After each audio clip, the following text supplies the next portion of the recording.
Welcome to the Align and Abide podcast with Dr. Kim Tran, where we help you achieve your greatest God-given potential. Now, let's get started with the show. Hey, Dr. Kim Tran here. I host the Align and Abide podcast, where we explore ways to elevate your life through holistic health and wellness, personal development, and entrepreneurship. Together with health and fitness experts, we'll uncover how you can invest in your greatest asset, your health, and achieve your God-given potential. This episode is brought to you by Minnesota Family Chiropractic, a Christian chiropractic and integrative health clinic founded and led by myself, Dr. Kim Tran, dedicated to helping patients find lasting relief and vibrant health through chiropractic care, nutrition, functional medicine, acupuncture, and inner healing. Minnesota Family Chiropractic is on a mission to transform lives physically, mentally, emotionally, and spiritually. Our team of doctors focus on whole person care to address the root causes, not just the symptoms, so you can get back to living fully. Ready to start your path towards better health? Visit drkimtran.com or call 612-545-5672 to schedule your consultation and experience integrative patient-centered care. Today, I have Chad here of Rise 25, who has done thousands of interviews with successful entrepreneurs and CEOs. And we have flipped the script, and he will be interviewing me. Chad, welcome to the show. Hey, thanks so much. Great to be here. Thanks so much for having me, Dr. Kim. Hey, I'm looking forward to kind of finding out a little bit more about you and about your practice. Tell me, before we started recording, you were saying that you kind of were on the journey toward becoming a chiropractor since you were 3 years old. Tell me how you kind of became interested in chiropractic care and that journey. Well, I mean, to be honest, I was growing up at home. My parents actually did a lot of really physical labor work, right? They both worked in factories, so they were always in a lot of pain. They were just having a lot of discomfort. Plus, I mean, there was 4 kids. I mean, what can you say, right? Any parent. So my parents figured out really early on that I was good at giving massages from the age of 3. So of course, I was earning my big quarters at the time. So I would be going through massaging my parents, and even my parents would be like, wow, you have really strong hands for a 3-year-old, right? And so of course it became a big thing. My grandparents lived nearby. So do you know that velvet couch? Yeah. The mustard yellow velvet couch Yeah. with big flowers, right? This is the fun part. So when I would go see my grandpa, my grandma, I would actually stand on the backside of the couch. Mind you, I'm not standing on the back of the couches anymore. A little too big for that. But so when I was younger, my grandma would actually be sitting up front on top of the couch, and I would stand behind her and I would massage her shoulders, massage her head, do all that stuff. And the same thing when it would come to family gatherings, my grandma, my aunts, my uncles would all line up, and I would actually walk my way down the couch, right? So I was actually working on everyone coming from a young age, right? Earning my, so while all my cousins were playing, here I am like massaging everyone. And it was kind of funny because my cousins would sometimes be like, oh yeah, let me earn some quarters, but they could never keep working. They would be like, okay. So I'd be like going down the line. Here we go, guys. Do. And, it was a really interesting thing about that was, as that progressed, that was something that I continued doing for my family, my relatives, every time that I saw them. And what really transformed me into thinking about really getting into helping people was actually when my grandma got cancer when I was 15. My grandma, she's like, so on one side of my family, it's very Scandinavian Finnish. So very typical Minnesotan where everyone's blonde hair, blue eyes. So I stuck out like a sore thumb in pictures. Like, I mean, any black and whites are like, oh, well, here's Kim, right? And that's just the reality of it. Because I was the only girl at the time that had dark hair. But my grandma started getting this cough. Do you ever get a cough? And, a lot of times in our normal, a lot of times here, everyone hears, oh, you get a cough. So what do you normally do? I mean, we hear all these advertisements all the time where people will go through and just say, you know what, I'm just going to go pop a pill. Mm. Of Hmm. course, she went to go get that over-the-counter medication, and mind you, she was 65 at the time. At the time I was 15 when my grandma started getting some of these symptoms. But by February of that year, could you imagine, like her coughing had started getting so bad that she couldn't breathe really well. And so she would start sleeping in a recliner. That's Mm. not a good sign, right? By the way, it's not a good sign if you have to go through and sleep in a recliner. And of course, she went to another doctor who said, "Oh, no, don't worry. It's just a breathing issue that you're having. Here's an inhaler," right? So she used to work around a lot of chemicals. So she worked cleaning hotel rooms. She'd been on some other medications before. So they were just like, no worries. It's just that. Well, unfortunately, by June and July, she had started coughing up blood. And I don't know, Chad, if you know what the symbol of this is that she then got diagnosed with cancer. So there's this picture I show people every time they come into my office. It's our last family gathering that we had. So everybody came together.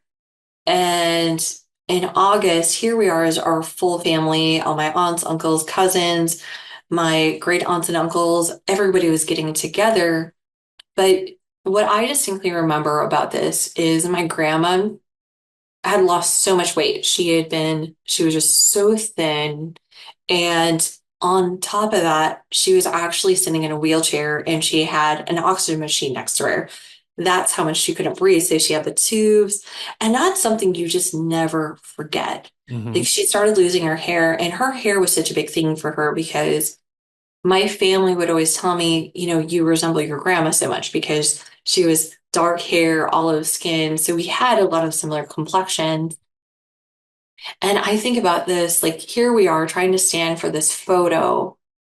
And in the process of us standing maybe there for maybe not even 5, 10 minutes at the most, my grandma had stood up for this picture, but right after that, what you didn't see in the back of the photo was her wheelchair was right there so she could get back in the wheelchair, back in her oxygen mask. And so at 15, I was actually driving my mom, right? Because don't worry, I had my permit, okay? But I was driving my mom up to go see my grandpa and grandma because they lived north in Minnesota. And because it was really hard on my mom, right? This was her mom that is now at the point where she's dying because the cancer chemotherapy treatments didn't work. And I was having this conversation with my grandma because my mom had left, my grandpa was somewhere else. And of course, I was back to what I've been doing since I was a kid. I was there massaging her because at Hmm. this point, she's just in so much pain because the cancer is just spreading throughout her whole body. She's got this. So I was actually sitting there massaging her on her back, on her head, and just relieving her. And my grandma actually said to me this is that you have to do something with your hands. Mm. I didn't know about chiropractic at the time, right? I didn't grow up with a family that did chiropractic. I knew it was like, well, there has to be more than just massage. But my grandma was the number one reason that I ended up becoming a chiropractor because she recognized early on that I had this talent to help people by using my hands, by being able to work on people. Yeah. So what did your did you start out right after college as a chiropractor? What did your kind of professional journey look like? Oh gosh, no, I did not. Mm. Right. I mean, I think a lot of this is, growing up in an Asian family, we're all told, okay, you need to do this, you need to do that. I grew up in a low income home. I mean, I had Mm. been working, I've been working since I was like 10, 12, starting with babysitting. Then I went to, carrying newspapers. I know some people are like, yeah, that newspaper girl, right? Like I know those somewhat exist, but I mean, people who know that. And when I was going through school, maybe I thought, okay, I wanted to be a doctor. Well, and then I went through schooling. I got into teaching because they're like, oh, wow, you're a great teacher. You should teach people. And I was like, okay, well, I was always double majoring in a bunch of things. Hmm. I was that person who actually read the book. So if you read the book, do you know that you can actually get people to sign off so you can take over 24 credits a term? which is like Really? double the load of a normal college student. Wow. Well, because I had to pay for all of my own schooling. So I had scholarships, I had grants, but then in order to best utilize that, I was like, okay, I was working and also doing schooling. Just in case you're wondering if maybe you should read that college manual that they give you, that catalog. I know everyone was like, yeah, I definitely probably have not read that right. Uh, but in the process of going through school, I always had a lot of opportunities, right? And I've worked through other diversity programs. And when I was out in school in California, I had the opportunity because we were at this event because I was doing stuff on international studies. Because I mean, I thought I was like, you're as a kid, you go through all these things. Of course, like I want to work in international business, right? Or do Hmm. all these things because I'd love to travel like, to do these things. Then you think about being a doctor, right? I also thought in my other career, I was a dancer, professional, like go, right. Of course, right. Maybe not Hmm. the living thing. And you're like, okay, it turns out I've not been paid for that yet. Okay. Uh, but, when you look at these things, so I actually met a lawyer that works for a law firm. And I said, you know what? I'm really interested in when can I come and work for you? Mm. And I think he was surprised. This is how I get jobs half of the time. I was like, hey, when can I start working? Turns out people just say yes. Wow. I He's wish I like, had known that okay, earlier in my life. right. You're like, okay. So I was in college when I was like, okay, let me go meet this lawyer. And I said, okay, when can I come work for you? And that's how I ended up getting in on the legal side of things because I thought, okay, great. Let me go work for a law firm. Yeah, it seems like a thing. And then I figured out maybe I talk a little bit much for a lawyer. Yeah. And I Yeah. think they Okay. realize this, huh? But it's interesting going from a legal background because, and sometimes I look back and people would be like, you have had such a variety of experience. You worked for a law firm, and they recognized quickly that I was really good about talking with people and connecting with everyone. So they realized I had a knack for marketing. Hmm. So at the time that I was also writing all of these depositions, I was helping to write contracts and answers, other legal materials. So I was actually learning that in the background. I was also starting to market the practice, Hmm. which is an interesting position to be in. Yeah. And I will tell you, I look back and I think, wow, God had such an amazing plan because nobody would think like, okay, as a chiropractor, why would you need a legal background? No, I Right. mean, of course, right? They're like, there's no way. Like, what do you need a legal background for? And to this day, one of the best things that I get to do is because I have such an understanding of the writing research, there's a specific way anytime that you're writing legal documents that you have to have things written. And what this really plays out to is that my patients who go through auto accident injuries or personal injury or work comp, I actually work directly with the lawyers, and the lawyers love it because a lot of my narrative reports that I write for their cases, they never go to trial. Hmm. And the reason why they never go to trial is because I've helped people win over $100,000+ in money back on their case once they've gone through an auto accident.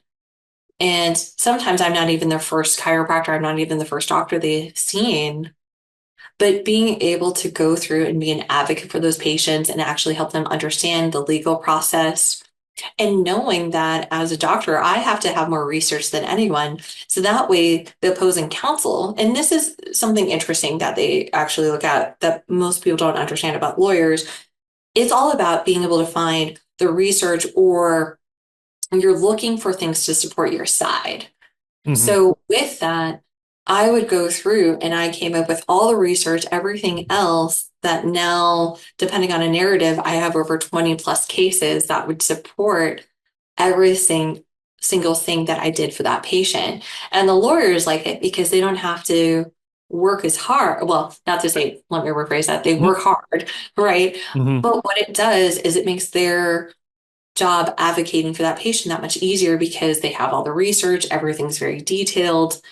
and they know that they don't get a fight back from an opposing counsel Mm. because I can always give them the proof of why we did everything for this patient. I mean, I had one case. This is so interesting that it was somebody else that I knew after I worked in marketing. So after going from the law firm, I ended up moving and I ended up getting into marketing, working in ophthalmology and Hmm. eyes, right?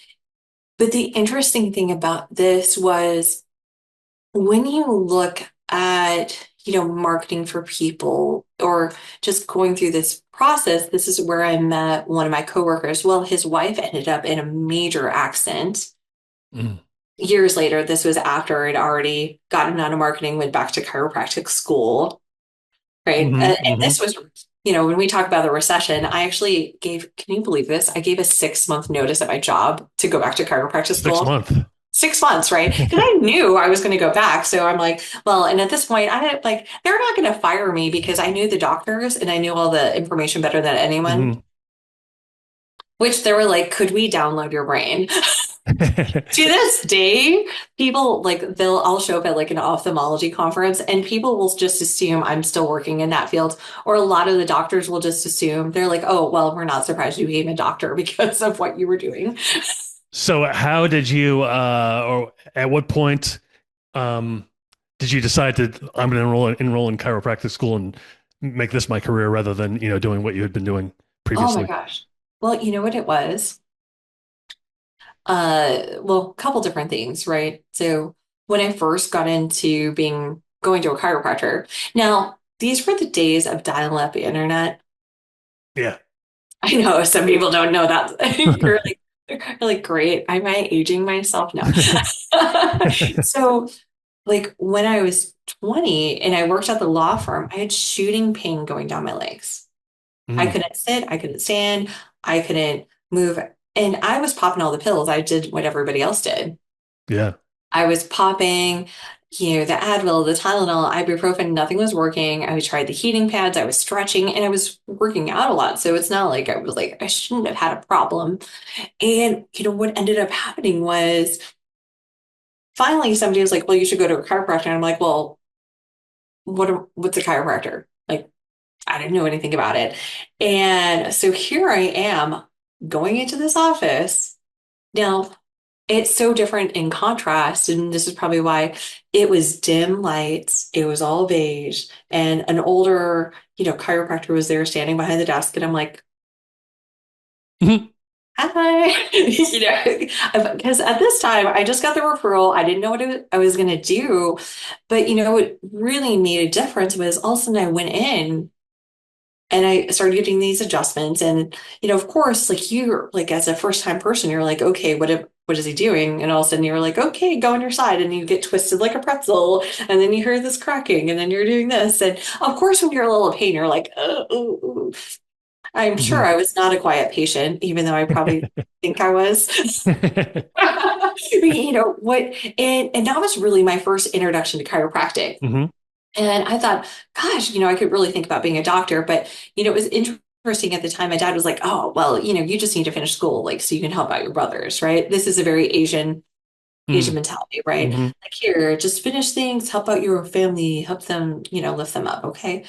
Uh, but, that wasn't actually the first part. So, after I moved from California and I went to go work with the marketing side of things when I was in St. Louis, an interesting thing was I was actually out rollerblading with my dog. Mm. Do Okay. you want to know the story? This is kind Sure. of like, well, and here's the thing. I've been rollerblading since I was in like junior high school. Like I grew up in a small town, so we would go rollerblading around the lake. We'd go walk around the lake, we'd bike around the lake. That was just what my friends and I did. And so in St. Louis, very different. If you've ever been to St. Louis, they've got hills. So my apartment, I was like, you know what? I should take my dog rollerblading. She's very athletic. So of course, I'm leaving my apartment. We're starting off okay because it's level. And then there's this steep uphill all the way up. And so she is just like plowing. It's like being with a sled dog, but I've never been with a sled dog. So I'm not even having to like push myself up the hill. She's like going.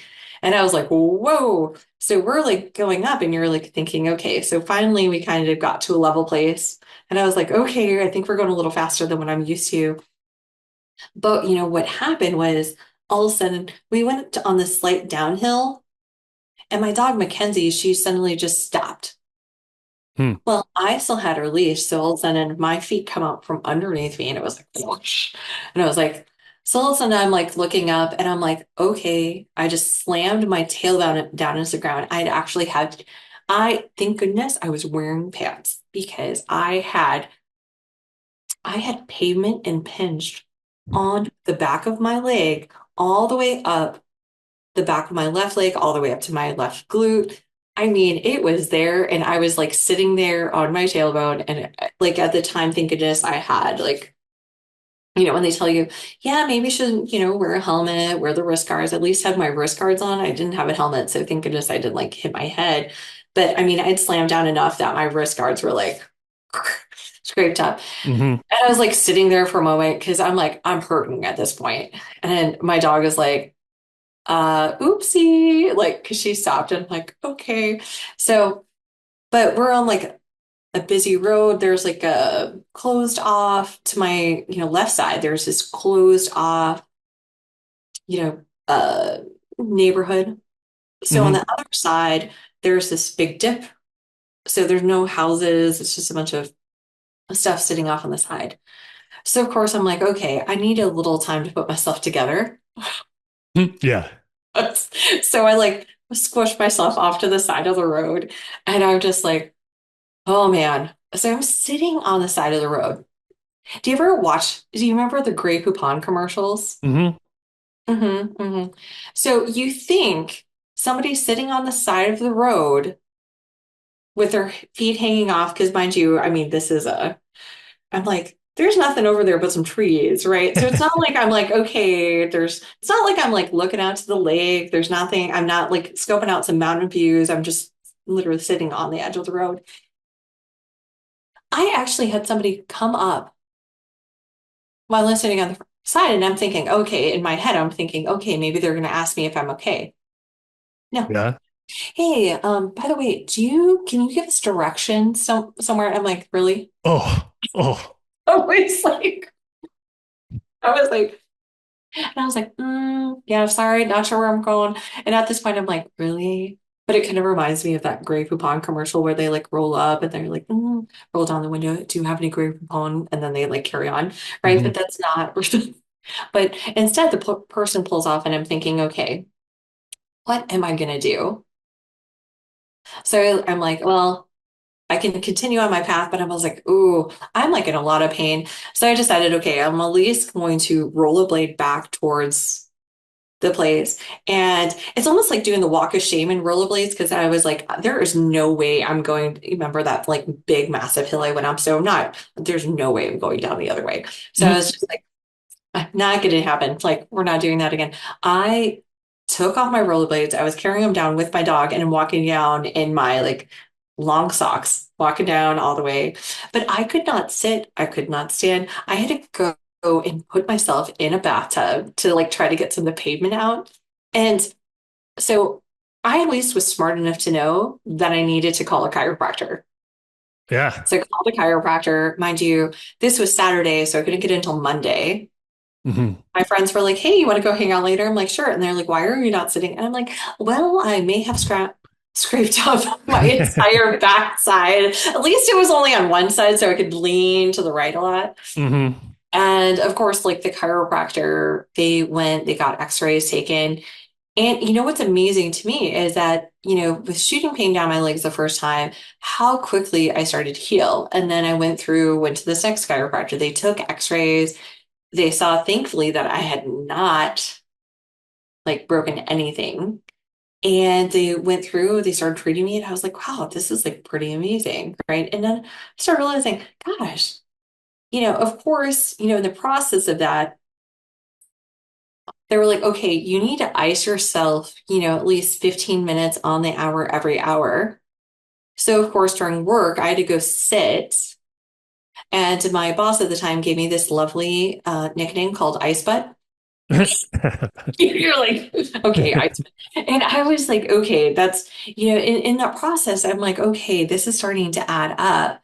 Now, in that process, they ended up shutting down, part of that location, or at least the area that I was in, and I got transferred up to Minnesota. And I'd been working up here for a while, and then I had found another chiropractor to work, because then I started realizing, okay, I need to take care of myself on a more Hmm. regular basis. And so I found another chiropractor, went to one. And then during the downturn of the economy, when things were happening, it finally came to my mind. I'm like, you know what? This is a great time. I'm working in marketing. Chances of me like losing my job was going to be high. So while I was in school, while I was working, I started going back, finishing up a couple of the credentials I needed to get into chiropractic school, and then gave them my 6 month notice, left my corporate job, and went back to school. Mm. Because I just Nice. thought, Wow. yeah, there's nothing else I want to do than help other people, because I knew the power of chiropractic to help heal over things. And being a chiropractor now, there's nothing else that I think, when we look at it, well, how else can we, with the power of your nervous system controls everything in your body, right? Every cell, tissue, muscle, organ in the body, that so many people are so stressed out that when they can come through and get adjusted, it takes pressure off of their brainstem, their spinal cord, and their nerves, so their body can heal and function the way that God designed them to, which is amazing. So you completed school, you transitioned. Now you've been working in chiropractic care. You've experienced chiropractic care. What is it about it that maybe people don't realize and that you appreciate the most? Honestly, what people don't realize is they think chiropractic is just for pain. Mm. If you think about it, less than 10% of your nerves go to pain. So a lot of times people only come in when they have pain.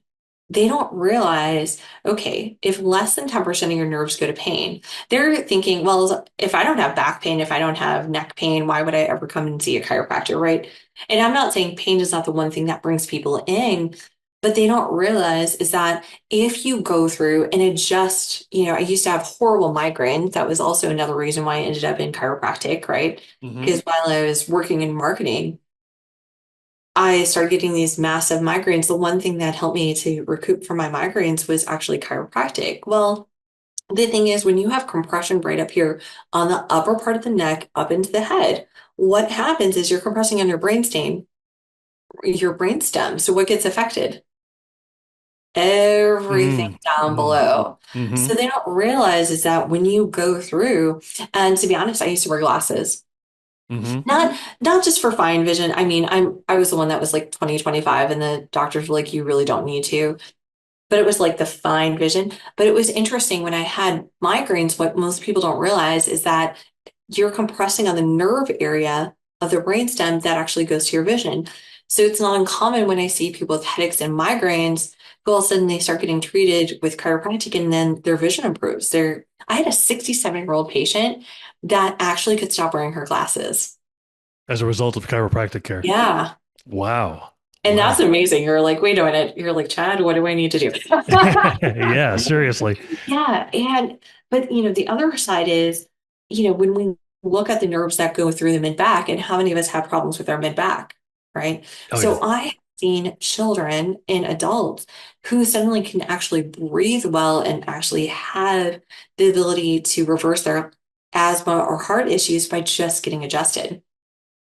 And even, if you look at that pain in the middle part of the back, which a lot of people get, or especially women right across the bra strap, you're not going to believe the story. I actually had somebody else. So she was diagnosed with a hiatal hernia. They'd actually seen it on her MRI. She'd been coming in, getting adjusted, and there was a special adjustment that we actually do in the abdominal region to help bring down the stomach to reset the diaphragm.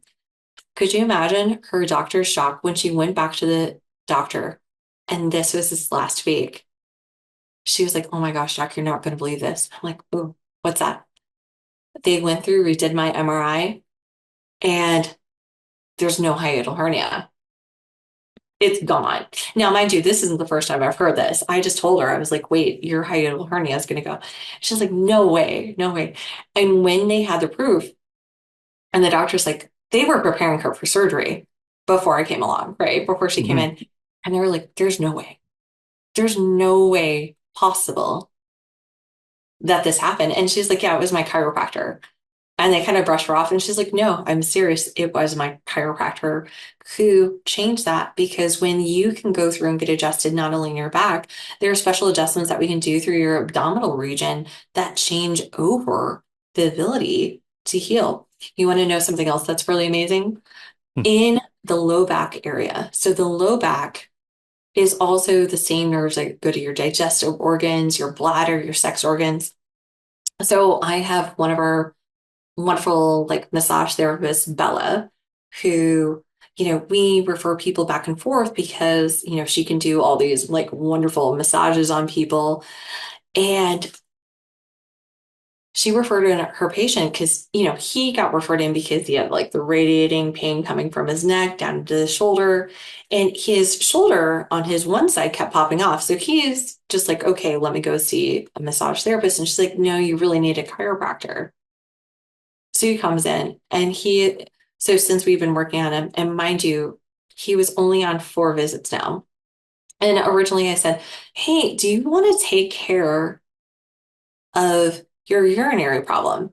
So what happens commonly, not only with men, but also with women too, where they start to wake up multiple times a night because they have to be able to, they're going to the bathroom all the time, or they have prostate issues, things like that, or erectile dysfunction. Well, he was like, I'm getting up 6 times a night, doc. And I said, well, that makes sense. I took his x-rays and I said, look, your L5, which is supposed to be stacked right up on top of things, is actually shifted backwards. It is what we call a retrolisthesis. And I said, watch it. When we start to take pressure off the nerves into your low back, what it does is when a joint moves out of place by just a couple of millimeters, that's what we call subluxation, it actually causes dysfunction in the organ. And I said, watch what will happen as we start to adjust you. You're going to be able to sleep through the night, and your bladder, your testes, your prostate are all going to return back to normal function. He didn't believe me because, I mean, mind you, he's like 70 something. He's like, okay, well, we'll see, doc. I'm like, I really just came in for my neck. And I'm like, no, but I'm going to treat you as a whole person. I'm not here to, if I don't actually take care of everything as a whole and I only adjust one specific area, which you tell me, I'm doing you a disservice. And if you go to a chiropractor and they only adjust one area where you tell them there's pain, that is a disservice to you, right? If you go to a place and they don't do any x-rays on you, you got to walk back out and go to another place. Sorry, that's just how it is. And so what ended up happening is he's like, doc, you're not going to believe this. Mind you, this is only his 4th treatment, right? Yeah. In less than a week. He's like, so after that 3rd adjustment, and I know you said maybe I should think about, maybe it's going to take me like a month to see a change in my bladder. He's like, I slept through the night and I did not wake up. Really? This is a guy that was waking up 6 times a night to go to the bathroom, and then he slept through the night. And I was like, oh, I guess your husband must have liked that too, right? Because he was like, yes. And, and even then he's like, the 2nd night after, he was like, okay, I only woke up a couple times. And then right then and there, he started to realize, wow, this wasn't just about pain anymore. It was about getting his body to heal and to function really well. And even then, because he had been told by so many other people, oh, your shoulder is just popping out of place. I'm like, your shoulder doesn't just pop out of place. There's dysfunction in your shoulder. And even in the first 3 visits, he realized, okay, doc, I don't have that problem. It's not coming out of socket. Like that's what it would feel like for him. It would just get stuck. And he started realizing, okay, things are working. But could you imagine waking up 6 times a night, not resting, not being able to sleep? And he's a writer. Yeah. So all of a sudden he's like, he can't concentrate on things to write, but now being able to sleep through the night, I was like, ooh, great. Here's another book coming your way, right? Sure. Yeah. Yeah. So there are all kinds of things we could dive into regarding chiropractic care. Why don't we get into those on a future episode? But tell me a little bit more about this podcast. What made you decide? I know you already work with a radio station. What do you enjoy most about this kind of like communication and talking about this for public consumption? Yeah, you know what really has driven me through this? And I really felt like God led me to start sharing my stories, to start sharing my testimony Hmm. online. And it really isn't just about chiropractic, right? Hmm. I just want people to remember that, with God, you can heal every physical, mental, emotional, and spiritual problem that you have. That's such a huge thing that most people don't realize. I think we're just taught that as you age, everything's going to fall apart. Or if you were born with that problem, you're going to be stuck with that problem for the rest of your life. People start to believe these lies about their health and not realizing, well, what about if we actually change the way that you took care of yourself? Hmm. And what this has allowed me to do over the last 3+ years is to really inspire, influence people. I've actually, some of my best people that have come on are actually patients. And I Wow. actually have patients who are like, Doc, I heard you on the radio. I want to be the next person. Like Pete was just like, Doc, I want to be the next person to come on. Like that they are so inspired to share their own stories because most of the time we have started believing lies, right? You start to think, oh, I'm just aging. It's never going to get any better. I had that surgery. It's never going to get any better. But it's not even just the chiropractic, the acupuncture. It's not even just that. I also really talk to people about, if you've been through a trauma, a trial in your life that has been so difficult. And the one thing that most people don't realize, I really feel that God was leading me to start this radio program and podcast. And I was actually going through the worst things in my life. Not even just that, I had, um, it just makes me think about like how amazing this has been. But right before I heard that, and I knew that was what God wanted for me. I mean, you're talking about somebody else that grew up in an abusive alcoholic home, Mm. right? I have been through some of the worst things. It's also probably part of the reason why I get into things. But right before that happened, I had actually gone to a conference in April, right before I was getting started. And I had a doctor who was married with kids. And, like you go to these conferences as a doctor and you think, okay, there's just this natural trust that you have with people, right? Hmm. Um, And this doctor, so when we were like walking back, when I was like, oh, well, let me go drop this off. We'd just come off a boat cruise. I needed to go drop some stuff off. And because everybody was meeting down by the bar area, just like everyone was like hanging out, no problem. And I ended up being raped by the doctor who is married with kids. Oh. And so in the process of that, I heard God saying, hey, you got to go through and start sharing this. And I think a lot of that is, leading people to understand, like, you have to hold your accuser accountable. Like, you are never, people make things out that you have to be a victim of that circumstances. No, that person is the one who caused your problems. You shouldn't feel ashamed about it. But, I think going through those experiences, you start to feel shamed, you start to feel like a victim.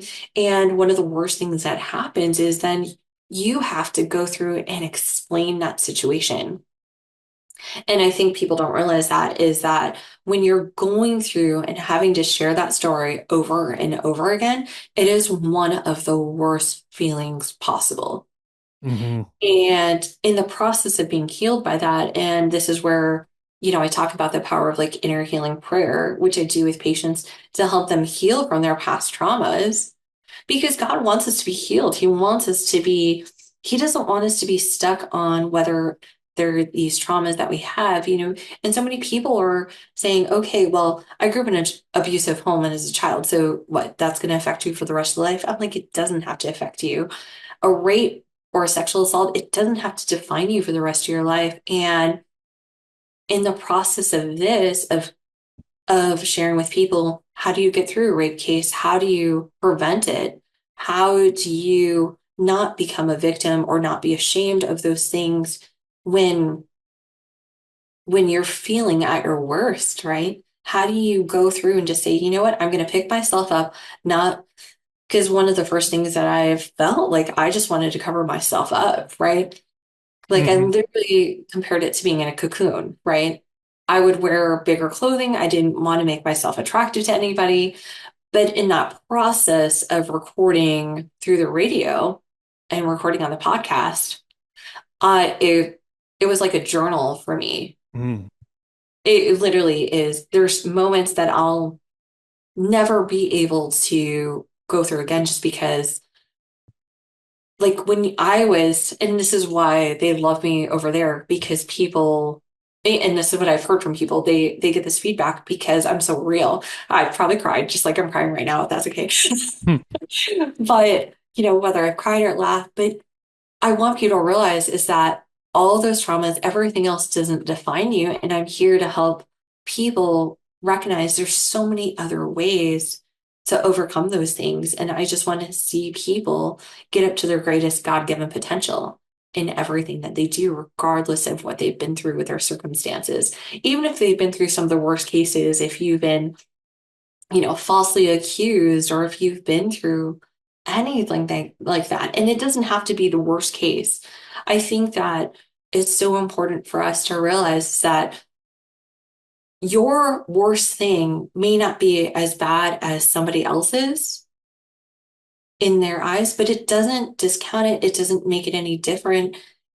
It means that you went through that experience and I think sometimes we like to think, well, oh, because you went through that, there's nothing else that we can do for you. Or on the other side, well, it's not as worse as this person, but that doesn't change like your own experience with that. And, Hmm. being able to, as a chiropractor, acupuncturist, and, doing all the inner healing prayer and everything else that I do, I would never have put in all of these other things into my practice if I didn't think that it wasn't going to be really helpful for people to be able to go through and understand there are so many ways for them to overcome these things to live out their best lives. Because at the end of the day, I want to help people transform their lives, transform their health, and to be in their best place possible. And not only for themselves, but for their family, their future generations. Hmm. For sure. Well, I can tell that the podcast is very valuable for you, and will be incredibly valuable for those who Mhm. hear it if it hasn't already been. Yeah. I appreciate you having me on this episode. It was great to talk to you, and I'll look forward to hopefully doing a few more, maybe more chiropractic focus. But it's great to hear some of your story, and really Mhm. enjoy talking to you today, Dr. Kim. Yes. Thank you. Thank you so much, Chad. So long, everybody. Thanks for listening to the Align and Abide podcast. We'll see you again next time, and be sure to click subscribe to get future episodes.